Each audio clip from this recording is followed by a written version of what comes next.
Hello everyone, मैं M D Yadav and आप देख रहे हैं सूर्योदय सक्सेस पॉइंट। आज के इस वीडियो में हम सॉल्व करने वाले हैं कक्षा 10 की गणित की प्रश्नावली 13 का प्रश्न। और 13 का जो प्रश्न हम हल करेंगे वो करेंगे बहुलक हम कैसे निकालें, क्योंकि बहुलक का जो प्रश्न है वो इम्पोर्टेंट है आपके एग्जाम के लिए, क्योंकि एग्जाम में जो है 100% 7 या 8 नंबर का जो ये प्रश्न आपके बहुलक से रिलेटेड या जो 10 नंबर एक्सरसाइज है उससे रिलेटेड आपका प्रश्न पूछा जाएगा। हो सकता है बहुलक के साथ आपको माध्य निकालने का पूछ ले, अथवा में दो प्रश्न आएंगे तो बहुलक और माध्य से रिलेटेड आपका प्रश्न आ सकता है या माध्यक से रिलेटेड। ठीक है, तो चलिए स्टार्ट करते हैं हम। बहुलक कैसे निकालें, तो हमें यहाँ पे दे रखा है मासिक खपत दे रखी है हमें, ठीक है, और जो वर्ग अंतराल में है, और उपभोक्ताओं की संख्या हमें दे रखी है, ठीक है, 4, 5, 13, 20, 14, 8 और 14, 8 और 4। अब हमें निकालना है बहुलक। तो बहुलक निकालने के लिए सबसे पहले आपको क्या जानना जरूरी है, तो याद रहे बहुलक निकालने के लिए सबसे पहले आपको ये जानना जरूरी है कि बहुलक का सूत्र क्या होता है। तो सूत्र क्या होता है, सूत्र होता है इसका L plus bracket F1 minus F0, ठीक है, F1 माइनस F0 बटा 2F1 minus F0 minus F2, okay ना। F1 माइनस F0 बटा 2F1 minus F0 minus F2, और इंटू में हम ले लेंगे H। यहाँ तक हो गया हमारा कि L plus F1 minus F0 बटा 2F1 minus F0 minus F2 into H। यहाँ तक निकाल लिया हमने। अब हमें, क्योंकि हमने सूत्र याद कर लिया, लेकिन हमें ये भी तो पता होना चाहिए कि F1 क्या होता है, F0 क्या होता है, L क्या होता है, 2F1 क्या होता है, F0 क्या होता है। ये सारी चीजें निकालना भी अपन को आना चाहिए, क्योंकि जब तक हम क्वेश्चन सॉल्व नहीं कर पाएंगे जब तक इनकी वैल्यूज हमको नहीं पता होगी। तो चलिए ये देखते हैं कि इनकी वैल्यूज क्या क्या होती है। सबसे पहले हमें निकालना है F1, ध्यान रहे F1 सबसे पहले निकालेंगे, फिर उसके बाद F0 और उसके बाद F2, फिर हम निकालेंगे L और फिर हम निकालेंगे H। सबसे पहले F1 क्यों निकालना, उसका रीजन कि ये जो संख्या है आपकी, मतलब उपभोक्ताओं की संख्या जो है, उसमें जो सबसे बड़ी संख्या, आप देखिए सबसे बड़ी संख्या कौन सी है, वो है जैसे 20। अब ये आपको इजीली पता हो जाएगा कि 20 है, तो हमने F1 क्या ले लिया, 20 सबसे बड़ी संख्या, या कहेंगे सर्वाधिक बारंबारता जो होगी वही क्या होगी, F1 होगी। ये हो गया।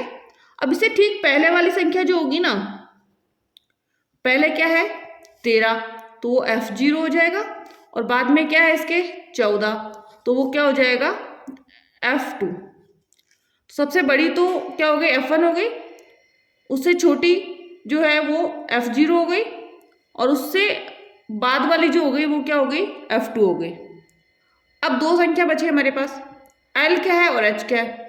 तो ये जो बारंबारता है ना, बहुलक वर्ग जो है हमारा, मतलब 105 से 125, बहुलक वर्ग कौन सा है, 120 वाला। अब 120 कहाँ पर है, यहाँ पर है, तो इसके बाद ऊपर जो बहुलक वर्ग है वो कौन सा है, 125 और 145, 125 और 145। तो इसकी जो निम्न सीमा है, मतलब ये जो छोटी संख्या है, मतलब 125, L क्या हो गया 125, और H क्या हो जाएगा इसका अंतराल, तो अंतराल कितना है 20, ठीक है ना, अंतराल कितना आ गया इसका 20 है। यहाँ तक हुआ, वैल्यूज निकालना आना चाहिए अपन को। अब हमें सूत्र में रख दीजिए वैल्यू जो भी है। L हमारे पास है 125 प्लस F1 क्या है हमारे पास, F1 है 20 माइनस F0 कितना है 13, ठीक है, बटा 2 इंटू F1 मतलब 2 इंटू 20 माइनस 13 और माइनस 14 इंटू 20। यहाँ तक हुआ, आगे कीजिए सॉल्व। 125 प्लस 20 में से 13 काटिए 7, और 2 को 20 से गुणा किया हमने 40, 40 में से 13 माइनस किया, 10 में से 3 गया 7, 10 में से 3 गया 7, और 3 में से 1 गया 2, 27 आया, और फिर 27 में से 14 और माइनस कर लीजिए, 27 में से 14, 7 में से 4 गया 3, और 2 में से 1 गया 1, कितना आ गया 13, ठीक है ना, कितना आया 13 आ गया। एक बार वापस सॉल्व कर लीजिए पहले। 40 में से 13 27, 27 में से यदि हमने 14 काटा तो कितना आ गया 13, तो नीचे तो हमारा हो गया 13 इंटू में हमारा पास क्या है 20, ठीक है।